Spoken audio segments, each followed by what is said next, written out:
pillar number 3 for our financial freedom life is family. Yes, having a family is a good foundation for you if you're going to have a financial free life. Why would you say it's a good foundation? Because it's the family that decides so many things in life, And how do you start a family? Mostly you start with marriage, and marriage starts from courtship. I mean, you have to court someone before you marry. You just don't rush. Gone are the days that your father will just say, "Ha, you must marry this man." They will just bring a person for you to marry, and of course, because you love your parents and you want to be an obedient child, you just go into marriage. No, gone are the days. So, number one, you have to go into courtship with he or she that you love. I mean, you can't just see someone on the road and say, I want to marry you. No, there must be that foundation of friendship, number one, which leads to courtship, okay? And courtship leads to marriage. And before marriage, now, especially if you are from Africa, there are so many ceremonies that go before you get to marriage. You have to visit the husband to be his family. Yes, if you are a lady, the man has to go and see your family, know from where you come from. You have to go and greet the people, and then it will lead to engagement, where the parents of the groom to be will go and visit the bride's parents. They will take some gifts, The parents will get to know each other, and then you get engaged. That will lead to marriage, okay? A marriage, you can have a court marriage, or we call it registry. And then you can do your white wedding, okay? You can do your traditional before you do all these things, okay? And then when you hear the word marriage, what comes next? Well, after marriage is what now? Children, of course, So you must have a solid foundation if you are going to be financial free. Children must be in your plan, okay? Well, and if you decide that you don't want any baby, well, nobody is going to force you to have a baby, okay? After all, there are people that live their life without having any children. It's not a right, or it's not a must-do thing, okay? You might decide between the two of you that, you see, we don't want children in our marriage, so you just want to be the two of you. It's okay, right? Then, children come with what? Children come with expenses. Yes, I mean, if you have a child, you must feed that child. Not only feed that child. What comes next? School fees, of course,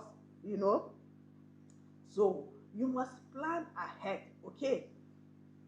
School fees will be in your calculations, okay? Not only school fees, there are other expenses that come, If you're going to marry, you must rent a place, okay? If you are a bachelor, you used to live in one-room apartment, you are okay with it. If you marry a lady, well, you might still live in that one bedroom apartment. But once children start coming, you know that you cannot stay in that one bedroom apartment. That means that you have to move to a bigger or a larger place, and that means that your expenses will increase, okay? So you have to make a plan, okay? Your planning must include that. And if you want to be financially free, you have to plan ahead, Decide how many children you want. You want 2 children, well, then you know the expenses of how much it will cost you to take care of those 2 children until they reach the age of 18, or until they marry. If you decide that you will have them with you until they marry, well, those things also affect how early or how fast you can reach your financial free life, okay? Outside that, once you have a family, you have things like going for vacation. Yes, there are public holidays that come, and then your parents will expect that you join them, like Christmas, At the beginning, your parents will expect that you have to go and visit them. You and your bride, you have to go and visit them, and that expenses, okay? And when the children come, you have to include them. Not only that, if you are married, you have kids. You are a bachelor, you can go anywhere on your feet. By your leg, your legged bends, as we call it. But once you have a family, you have to start thinking of getting a car or even a bike, whereby you don't have to be checking all the time. That's another expenses, you know. So you have to think that and you have to plan ahead, okay? Then what else comes in? Well, you have to take care of your then hospitals, you know. Having children include medication. I mean, include hospitals, you know. Children, I mean, you take care of them. They become sick. They can become sick at any time, you know. And then you have to prepare ahead of that. That means that if you have 3 children, that means that you know that the money that you take care of one child is different. Though 2 children is different, but if you have 3 children, medication alone, because children, the 3 of them, one might decide to have kata, the other one is having malaria, the other one is having stomach ache. I mean, you have to know, you have to plan ahead. If you're going to be financially free, you have to know how to, you know, keep money aside for such expenses. Okay. Now we're going to continue with our pillars that will take you to your financial freedom journey. Pillar 1 was your education, and pillar 2 was finances. Pillar 3 was family, and now we're going to pillar number 4, which is risk management or protection against unforeseen circumstances. Yes, what are those unforeseen circumstances that you need to watch out for? Things like accidents, you know, anything can happen to a car, or even you go to the bathroom and you might slip. That is risk management, that you have to have protection against such occurrences. Yes, your car might have an accident, you know, so you must take protection against such unforeseen circumstances. Take an instant, if you're going to travel, you know, you have to make sure that there's fuel in your car. Yes, you must service your car. Yes, you must make sure that the tires are running well. When you're going to start your financial freedom journey, you need these pillars to support you. And risk management or insurance is very important, because as you go on your journey, there are definitely things that will come along your way. Okay, take for example, fire catches your house. We are not saying that it will happen, but well, life does happen. And if you don't have protection, I mean, and if it's your personal house, what are you going to do? Well, if you don't have protection, that would delay your journey to financial freedom. So you need a protection for your financial journey. You need also protection for your business. Yes, anything can happen to your business. Well, if you don't have it insured, it's going to be a problem, because if you go bankrupt, I mean, what are you going to do now? So you need protection for your business. You need health care protection. Yes, to manage your health, you also need protection. You need insurance in that area. Yes, your house also needs to be insured, because anything can happen. Storm might come, fire might occur, and if you don't have an insurance for such things, you know, it will delay your financial freedom journey. Now we're going to look at pillar number 5, which is retirement. Yes, retirement savings. In your old age, you will need that savings. Okay, so to have the financial strong pillar of retirement, you will be okay, because you need money saved for your retirement. Okay, you know, and when you're going to save, there are some things that you need to put into consideration. Number 1 is your emergency savings.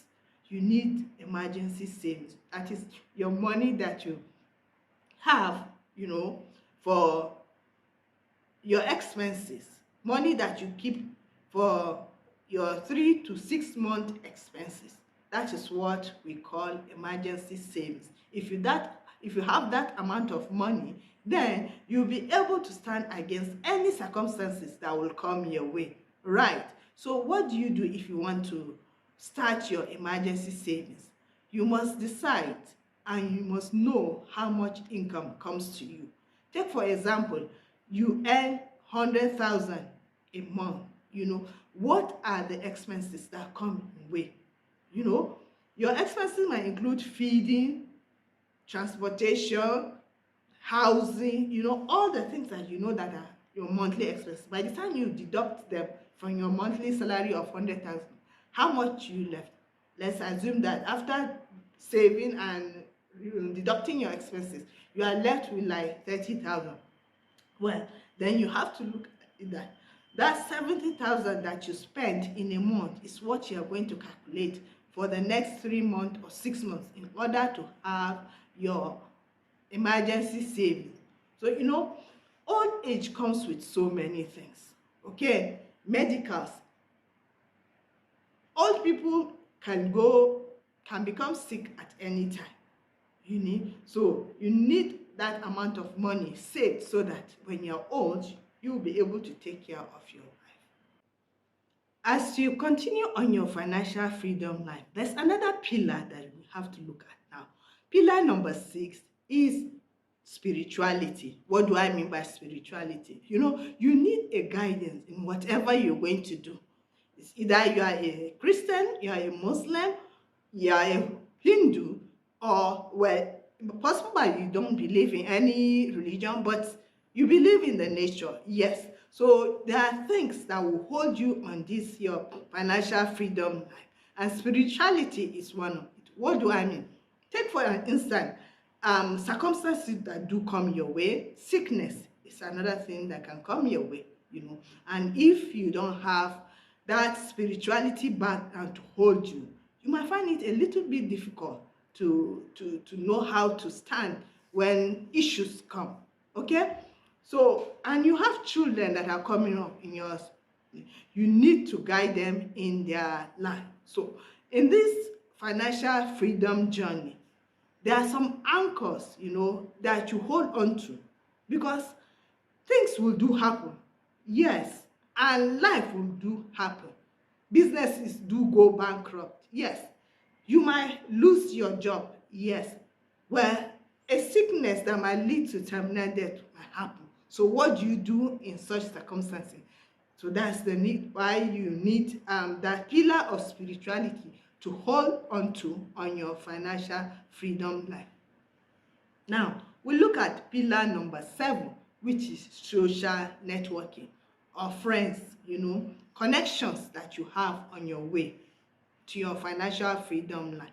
You need the pillar of networking, social networking. Okay? If you are a business person, it is through the network of the friends that you have that your business boosts, that you grow your business, that you build your business. Okay? So you must have that connection in your life. And then if it's in your office, you have your friends that you hold on to, your friends that you come together to form a business or to start a company together.